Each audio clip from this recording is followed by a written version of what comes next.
Have you ever wondered what is going to happen to your parents or to yourself?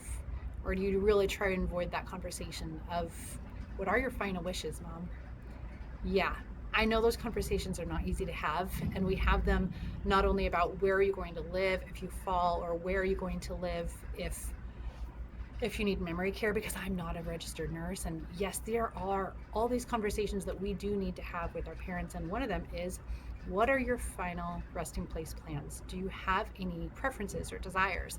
And while that might be a hard conversation for me to have, my guest today is Jon Grahe with Powers Funeral Home, and he helps have that conversation.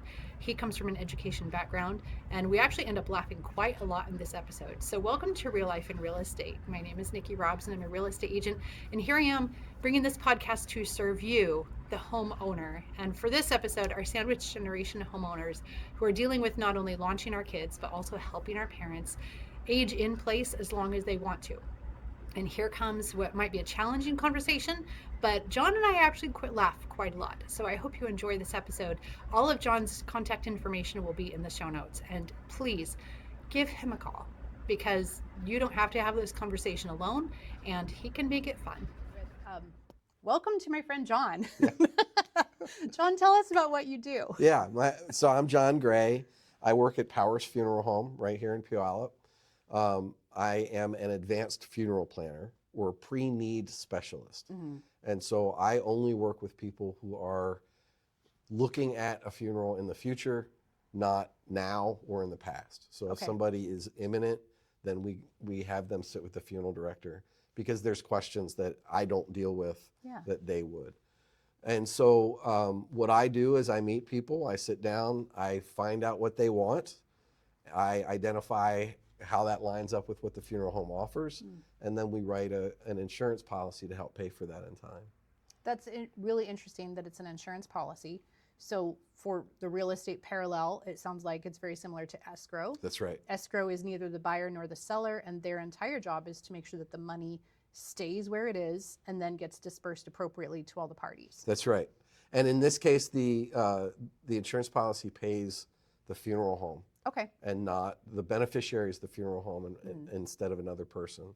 And so a lot of people sit down with me and they say, well, I have life insurance. And I say, well, good. That has value, Yeah. but it doesn't do a few things. So one thing it doesn't do is price lock. Okay. And so if you've got what they call an end of life funeral or insurance policy, that's to pay for end of life expenses, but you don't know what they're going to be. And so if you just have money in that, and then let's say it's 20 years from now, you might not have enough, because Yeah. in 20 years that amount might go up many times over. Or for many people who have life insurance and they bought the bare minimum, it may not cover anything by the time you actually die. And it could be months before it pays out, and the family's got to cover that cost until it does come out. That's too long. And somebody at one time during my training told me that up to 70% of insurance policies life insurance never get paid out. Oh. And so a lot of that's Right. because it's term insurance, but even whole life policies often, we live longer than we used to. Yes, we do. And very often we end up in long-term care facilities, and they're going to take a life Everything. insurance policy. Mm-hmm. You know what they won't take? A funeral policy. Well, so that's protected. It's protected. So if you prepay for a funeral, in fact, sometimes people call me because they have to do a spend down to get into Medicaid. Yeah. And this is a valid expense. So we can that's sit down wonderful. and make sure that money is going to what it needs to go to, and then it's set aside. Yeah. That's genius. And so a life insurance policy doesn't do any of that for you. Right. Whereas a funeral policy, it goes directly to the funeral home, so they don't ask for money at the time. Mm-hmm. It is coming immediately, so that the family doesn't have to come up with costs. So Yeah. it's really a much better option. Yeah. I think you and I were talking about what if you have parents that are trying to stay in home Oh, and you're trying to yes. minimize the burden when they pass, Yes. what do you want to do ahead of time? Mm-hmm. And we talked about the fact that we're looking at the sandwich generation, who are approximately my age, Yes. which means that they also should be thinking about pre-planning. Yes. So Yeah. So how are we helping both our parents and ourselves Right. pre-plan for the inevitable? Because we cannot age in place in a tri-level, can't age in place in a split level, Yeah. can't age in place in a 2-level most of the time because we didn't build 2 levels with a primary on the main floor back Yeah. in 1980. That's right. We do now, but we didn't then. Yeah. So what I do is I sit down and find out what somebody's thinking about in terms of final disposition. So Okay. people think I need to decide on cremation or burial, which is important, but that's one of many, many decisions that people make. Okay. And so when people come to us at the time of need, the families are often overwhelmed and underprepared. So there's 75 to 125 pieces of information that we need before we process you or bring you into our care. And so if that isn't done ahead of time, then at the time that person needs to go home and become a detective to go find the answers to the questions that that person could answer now. Right. So if you're in the sandwich generation, you're looking at your parents and they haven't made plans.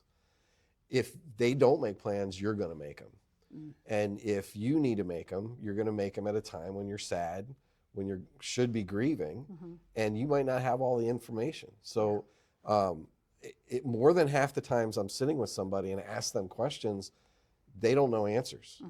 And that's the person that I'm talking to. That's not the kid. And so I always say at that time, imagine if this was, you've already passed and your kid's trying to get this info and you don't know it. Yeah. And so one of the biggest things to do is to try to get it all down, all that information, to get it all in one place. We call it a final wishes organizer. Put it all in one place so that we know what needs to happen at that time. Yeah. And that relieves a burden, right? Everybody that comes to see me, more often than not, they're worried about the burden of somebody else having to do this for me, right? And so, again, if you're a sandwich generation, you're looking at that burden being on you. And if you can help them have that conversation with me or with somebody else, then that burden will be relieved. I just did this with my parents a couple months ago. So Good job. a couple years ago, my dad wanted to have this conversation. I just wasn't ready. I mean, it just freaked me out. So he was ready and you weren't. I was. Yeah, that's exactly Wow. right. That Yeah. doesn't happen very often. No, he's a preacher, so Oh. he's seen a lot of funerals and has, and my stepmother's not ready. She still wasn't. Yeah. But he was ready, and I was not at the time doing this. It was before I started this work, and so I wasn't. I didn't want to have the conversation at all. Right. And so then I started doing this work and realized the benefits. So I called him up and said, let's have a conversation. And when we were in that discussion, he was assuming more responsibility than would be possible at the time. Oh, okay. So he was saying, well, it'll all be fine. I'll do that. Well, you won't be here. I'll have it taken care of. Okay, but that means I have to take care of it Yeah. when you're not here. So why don't we decide now what needs to be done and set that up so that it's taken care of? Yeah. And so I just talked to him a couple days ago, and they're moving along, they're making their payments, they're going to get it done. And now I've got relief, and he's got relief, and we all know what needs to be taken care of. That's incredible. Yeah. Yeah. So for what you do, you offer relief. Yeah, that's right. We try to give peace of mind. Yeah. It's so often when I get done with a meeting with somebody, they say exactly that. I feel so relieved. Yeah. I thought this was going to be so difficult. It wasn't that difficult. I thought it was going to be more expensive. It wasn't as expensive as I expected. And now it's there. It's taken care of. By doing it ahead of time, we have options on payment plans. And so, not only is the discussion a relief because the facts are known, the missing documents, we have time to go find them, right? So just the knowledge of we have discussed this and I know what my parents want, that's a relief. But then also the financial relief of we have planned ahead and we know that we can afford this and there is a mechanism to make sure it happens. And you've locked today's prices down. Yeah. So when we set these up and pre-fund them, then we lock today's prices. And so, if your parents are 70, there might be 20 more years. There might be 2, but there might be 20 more years. And we expect the price is going to double every 5 to 10 years. So it could double 2 to 4 times between now and when the time comes. And so at this point, now you're saving your family and your estate up thousands of dollars potentially by making sure that it's taken care of ahead of time. Mm-hmm. It's an insurance plan, so a lot of people don't know this, but funeral homes are not allowed to take money for services not rendered. So this is to protect the family from a delinquent or less than honest funeral director who may just run away with the money, may invest it inappropriately, and then the money goes away. And so it's always in a third party, and we use insurance companies. And what that means is that you can then take it somewhere else too. So what if you sold your house and moved to Arizona? Yeah.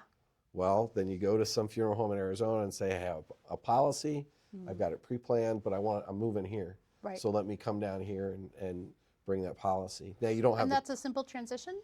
Yeah. Now you don't have the price guarantee. So Okay. we will price guarantee you here. If it's in 5 years from now and you go down there and you have a policy, you're going to have to deal with their prices at that time. Okay. But at least you've got money ready. Yeah.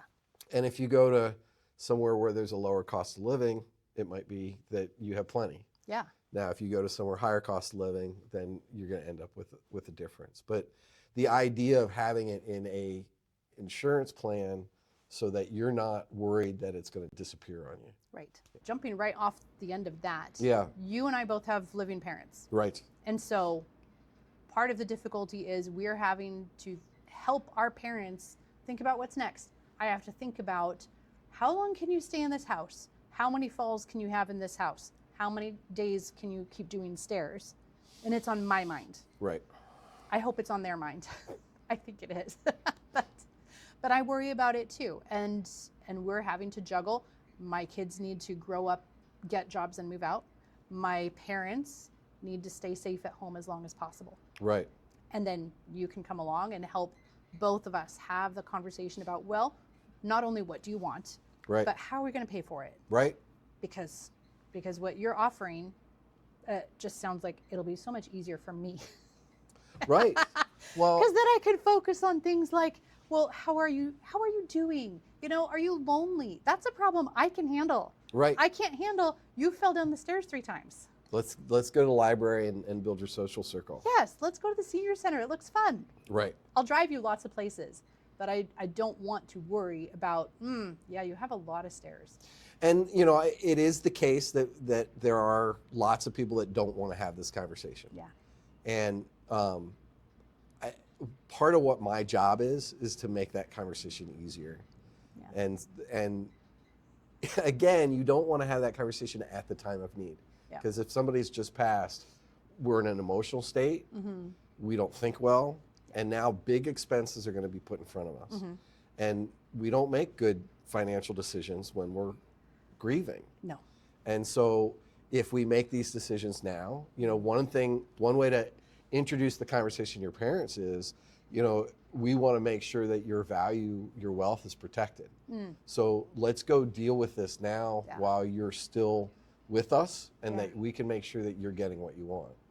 So are there scams out there that we should also be aware of? It's not scams. I haven't heard that. It's not scams Fraud? as much as costs. Okay. So, and you know, and most funeral directors are good people, but if you're sitting with me and your parents have just died, and we're talking about what we need to do to memorialize them, Yeah. you might pick a more expensive casket.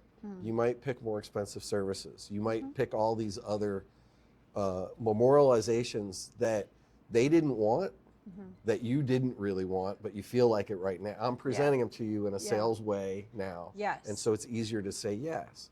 And so if you'd done this 5 years ago, and mom's sitting with you and saying, no, I don't need that.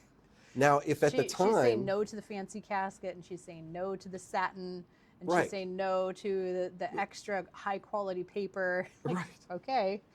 Now, if at the time you say, I wanted that. Yeah. Okay, well now you can, Yeah. but now the costs are minimized. Yeah. Because now you're only adding on to what's there Right. rather than trying to cover everything. And sometimes I think that we might purchase a casket that might be more expensive than they wanted because we feel guilty. Yes. Or we feel that loss that's very present. Yeah.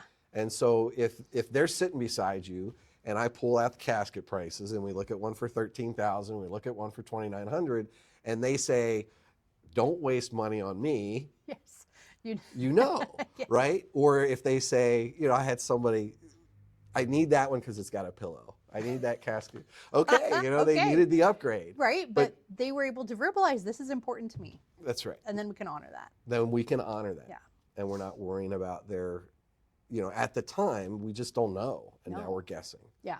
And again, all that money's coming out at the time as well. Mm-hmm. Is there health requirements? Is this like life insurance? That's a where great you're going to do question. a blood draw and a urine test and a blood pressure? That's such a great question. No, I'm not going to. Okay. There are health questions, though. Okay. And so coming back to the question of insurability, or that it's insurance, there are times when the health questions don't matter. Okay.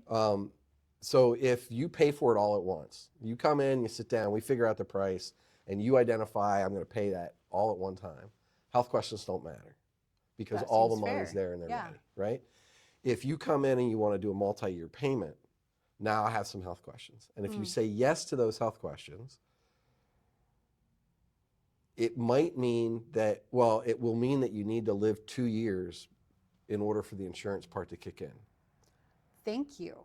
So that was part of my question. That's right. Yeah. And I have it on my list of things I wanted to bring up. Good. So I'm glad you got to it. But it is insurance. And so if you come to me and you're healthy and we do a 20-year plan, right, and you die a month later and you are healthy, your family will not have to pay the remaining balance. So that works on our freak accidents, our car accidents, that high-speed crash on OK Highway a couple days ago. It could work on a cancer if you didn't have it when we sat down. Okay.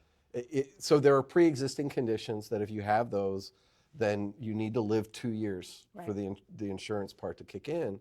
But if you don't have those pre-existing conditions and you pass within those 2 years, then you are insured. Okay. Now they're going to verify that you didn't have those pre-existing conditions, but it's a huge benefit. Yeah. Because you can now get a payment plan going, and then you're still taking the burden off your family because they're not going to have to pay the balance if you pass. So yeah, that's a great question. So for people in our age group whose kids are barely adults, should we have this conversation with them? For our plans? For your plans. Yeah. Do we bother bringing them in? They're so young. No, they don't even know how to pay rent yet. That's right. And what I always tell people is kids never complain if parents have done it for them. Right? That's so good. You come in, we sit down, we figure out what you want, and then it's done. Yeah. And then you say, hey, by the way, here it is, it's taken care of. Right. Kind of like our will. We don't tell them what's in the will. It doesn't matter. Right. It matters to us that we did it, and these are our wishes, and it's documented. That's right. And so if you just do it and let them know. I had somebody say, I'm going to give it to my kids as a birthday present. Oh, by the way, here's what I want. Here's your birthday present. I paid for this. This is for you, so you don't have to worry about me doing it. And I thought, well, I'm glad you're not buying me a birthday present, but it is a great way to think about this, that you are, in so many ways, you're doing something for your kids. Yeah. And your loved ones, right? Because yeah. Your death doesn't belong to you. It belongs to everybody else. Yeah. And they're going to be grieving. They're going to be suffering. They're the people that we primarily interact with. Yes. And so if you haven't done it ahead of time, all the burden's on them, all the cost is on them, all the pain is very present while they're dealing with it. Mm-hmm. So if you do it ahead of time, you've given them a gift. Right. And I've had a couple people say, I'm going to give it to my kids as a present. I wish I could see that exchange and whether the kids say, thank you. Oh, this is a great gift. Because of, I'm aware that in some families, the difficulty of getting the parents to think about this, then yeah, that would be a great gift to know you've finally done it. The thing I've been trying to talk to you about, you have finally taken care of it. Yeah, I'd take that as a gift. Yeah. Now you can sit with me for your parents and pay for something without them there. What? If they want to be cremated, they need to say they want to be cremated. Okay. Or the majority of next of kin have to agree after the fact. Okay. But you can buy an insurance policy for people that are connected to you through family. So Okay. you could buy one for your spouse or your parents or your kid, and you own it. Interesting. And so you've made all those decisions. Now, I don't know that that would be a great family dynamic for you to not involve them at all. But I have been in situations where they don't want to deal with it. Yeah. And so we can sit down with the spouse or the kid and figure out what they need and get it paid for. And now it's taken care of. And this person, they can know it happened, but they don't have to be in the room and paying for it and Wow. doing all those details. Yeah. How about mental capacity?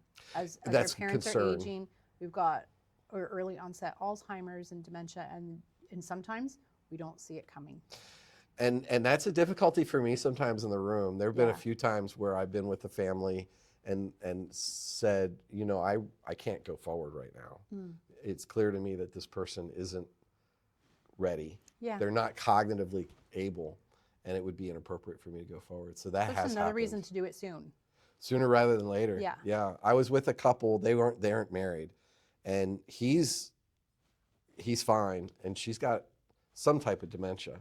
And as we were going through the conversation, I thought at the beginning of that meeting that I was working with her too. Yeah. And about halfway through, she got up to leave the room for a minute. I told him, I said, I can't do this with her. Yeah. Her kids need to be involved because she's not able.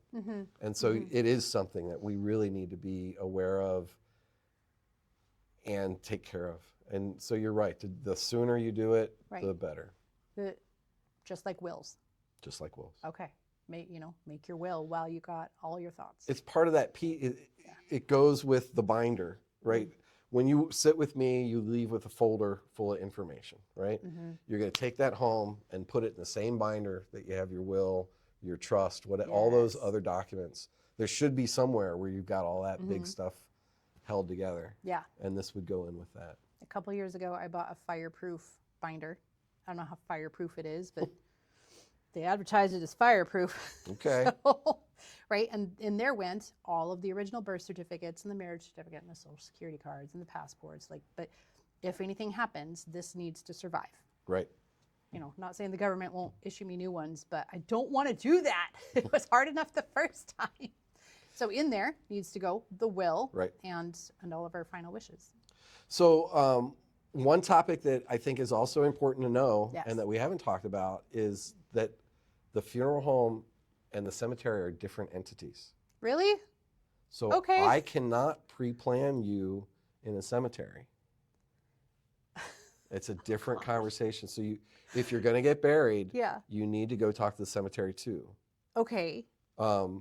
People, sometimes they do that before they talk to me. Sometimes they go after. But that's not what we do. We get you to the cemetery. Okay, so you're handling everything, all the wishes, all the details from mom has passed away, the ceremony and what happens with the body and everything else. And then final resting place, that's different. Well, if it's a cemetery, it's different. If they're being scattered, we're not involved at all. Yeah. Right? Well, we'll help you make sure that you get the also permit. With that, you're not really involved. Correct. So you're not involved in the cemetery or the scattering or... Let me clarify. So we're going to the cemetery. Okay. So if you're being buried, yes, the funeral director needs to be with you until you're in the ground. Oh, okay. If you're being cremated, the funeral director needs to be with you until you go into the urn. That makes sense. And so if you're going to the cemetery, we're going with you. But the purchase, so the purchase of the plot. The plot, opening, closing, the vault. So the cemetery is going to require that you go in a container. The casket goes inside the container. Yes. So you got to buy the vault, the plot, opening and closing, and the headstone. Wow. That's all coming from the... So a whole separate sale, whole separate person, all separate decisions. That's right. That's a lot. It's a lot. And that can be very expensive. That can be very expensive. I bet. And that part is not covered with the insurance policy that they're getting. Okay. No, and we can't sell insurance for that. It's handled with a different monetary vehicle altogether. The one note is the veterans that might be listening to this. Yes. Tahoma National Cemetery. If you're a veteran and you were honorably discharged, you can go there for free. Oh. So right. that's, when I do these veteran memorial programs, and that's the big benefit.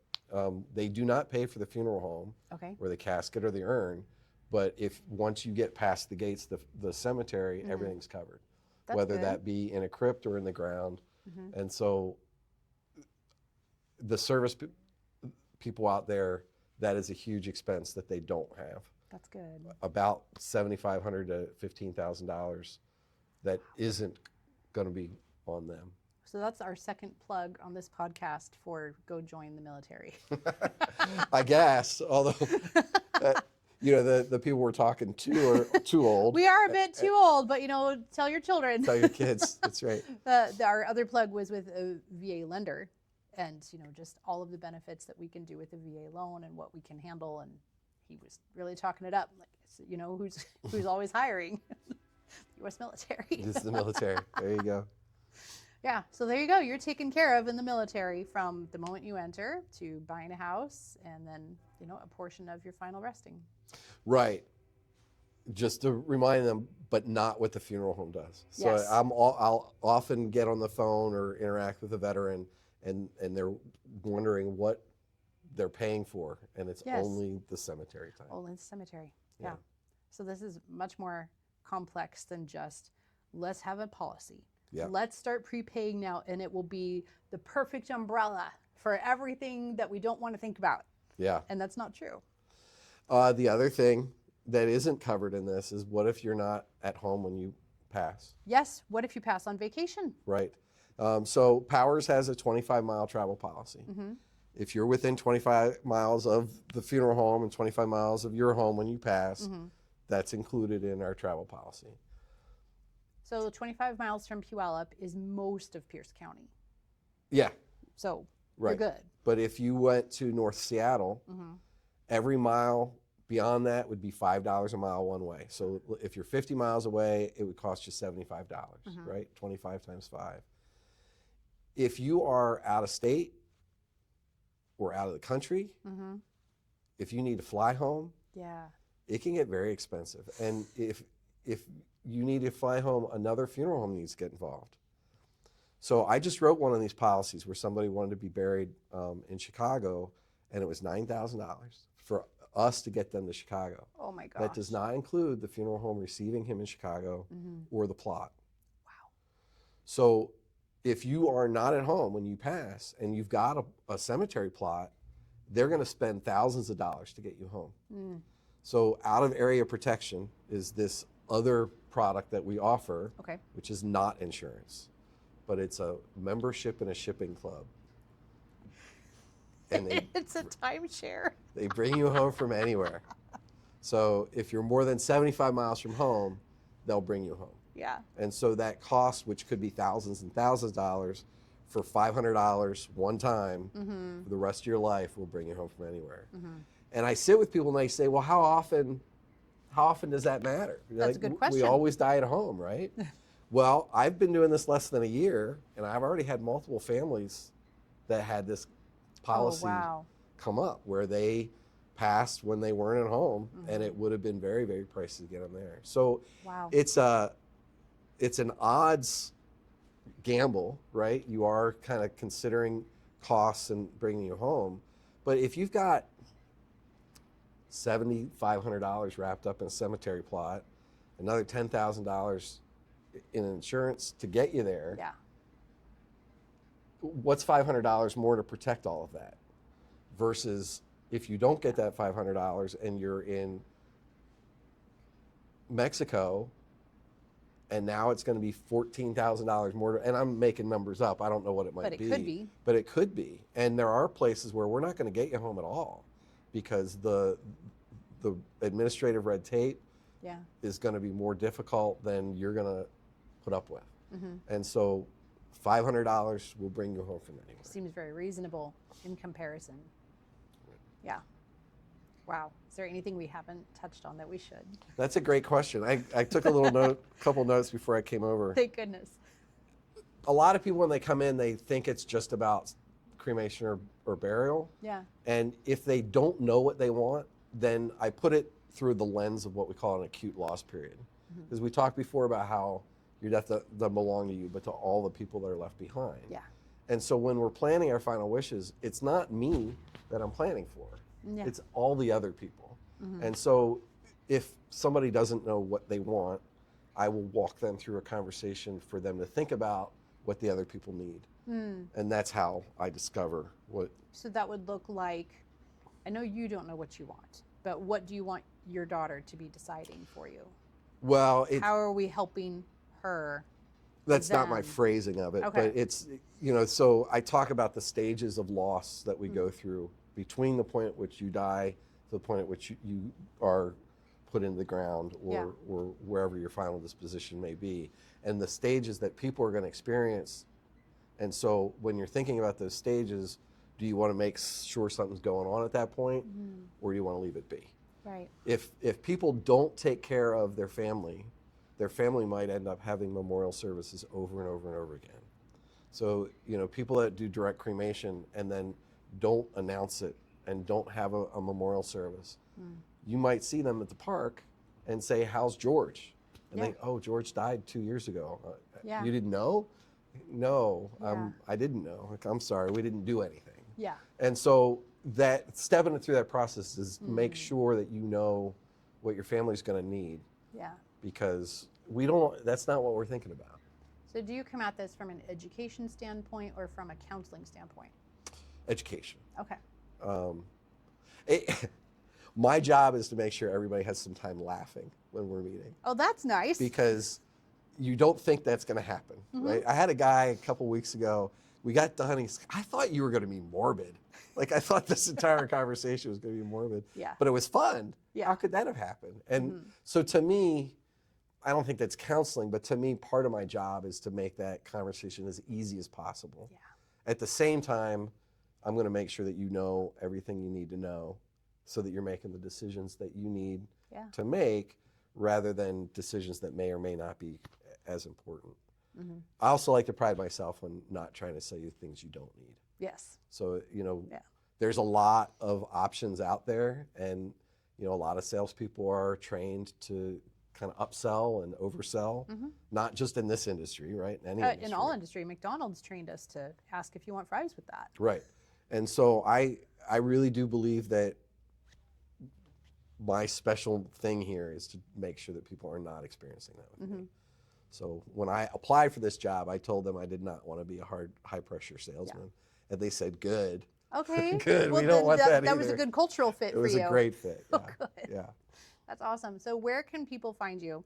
What's the best way to book an appointment with you? Yeah, I'm at Powers Funeral Home. Okay. So if you call Powers Funeral Home and ask for a meeting, I will be the person that they meet with. You could also just call me. I don't know. Can I put my phone number Yes, on we'll this? put your phone number out there. 253-820-1727. If you call me and ask for a meeting, we can find a time. What kind of preparations should we do for a meeting? Are you coming to our house? Should we clean? Are we offering you dinner? what should we expect? You are either coming to the funeral home or you're coming to the house, or Okay. I'll come to the house. I will come to another location. I'm meeting somebody at a diner up here in Meridian next week because they didn't want me to come to their house. That's fine. Yeah. If I do come to your house, you do not need to clean. Okay. You don't need to put the dogs away. Yay! Yeah, I love dogs and I love pets, so I'm fine with the pets and so on. And you're in sales. You've done this as well. You walk into so many homes, and it's their home. It's not my space, and so it's not my responsibility to. There's nothing in there for me to want that space to be something. Yeah. It's when I enter that space, I'm entering their space, so I want them to feel comfortable with me there. And so if I see any sign of it, I get my shoes off, right? Whatever that person needs. But don't clean, don't make dinner, probably a glass of water. Yeah. And that's about it. Yeah. Yeah. That's pretty easy. So, which is so similar to when the life insurance needs to do their health screening, right? We're not offering breakfast, but they are coming at breakfast time. Right. They know that this is really routine for them. Right. It's not a big deal. We don't need to have a pancake buffet. Right. That's okay. right.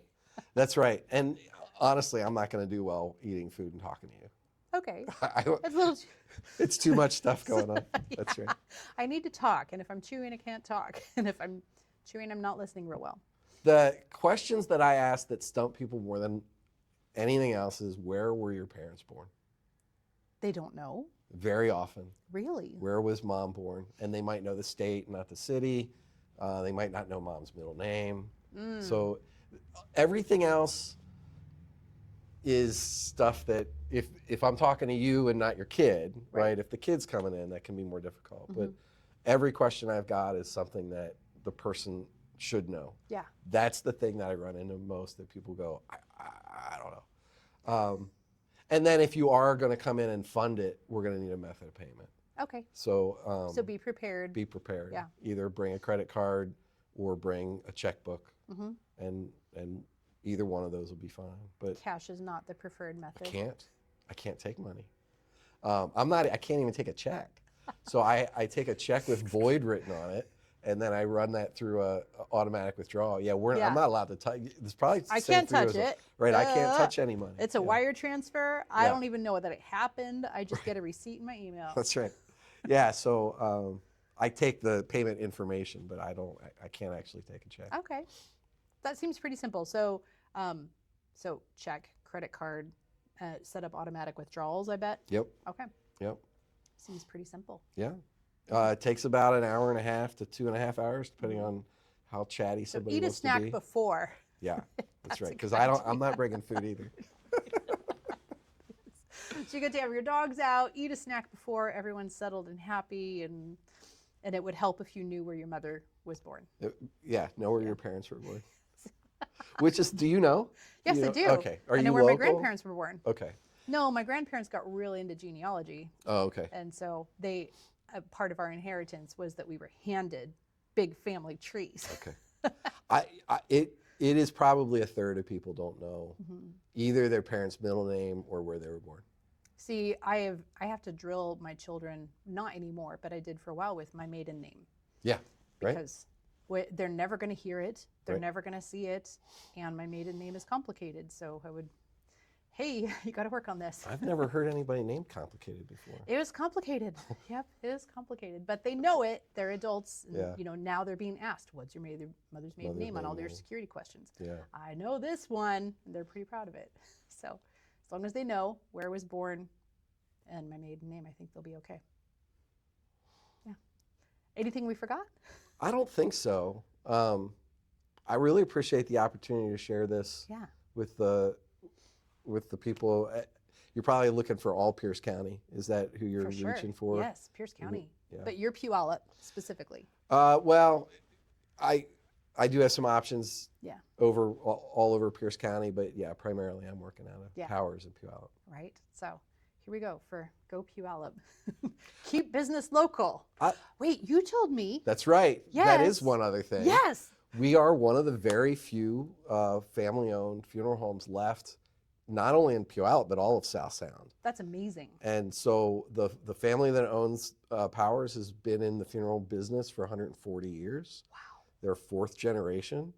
So that means they've been serving families longer than Washington's been a state. That's amazing. And, beyond the fact that you're keeping your business local, it also means that there's a level of service expectation that you're not going to get at other funeral homes because it's their business. Yeah. And so the reputation to that business matters. In a corporation, and I'm not saying anything negative about the corporate funeral homes that are local, but a corporation is worried about all of their funeral homes or all of their corporation. And a locally owned family funeral home is worried about that spot. Yeah. And so your funeral directors are local.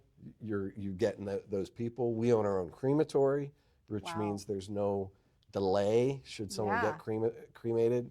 They're not going to get a sheltering charge on our side because of delays. Yeah, no backup. Right, and there's a lot of funeral homes that rent crematories from others. And so the fact that we're family owned and that we own our own crematory, to me, that's a huge selling point for why to go to Powers. Yeah. Well, now that I've met you, and we've talked a few times, I can see why. Because it's, like all things local, your service will be different when you're dealing with a local company that's locally owned, right? Meridian Cafe, you're going to get a different kind of service because those people have roots right here. Right. Same with Anthem, same with Terrafin. Like, we live and work right here. So not only do we want your business, and that benefits the whole community by keeping your dollars here, but we care about your families. Right. We care about seeing your family in the park and being able to, have a friendly wave and be like, good to see you again. Yeah. Here's your dog. Do you have dogs? I do have a dog. And my dog, he's a beautiful little mutt, and he is no identifiable breed.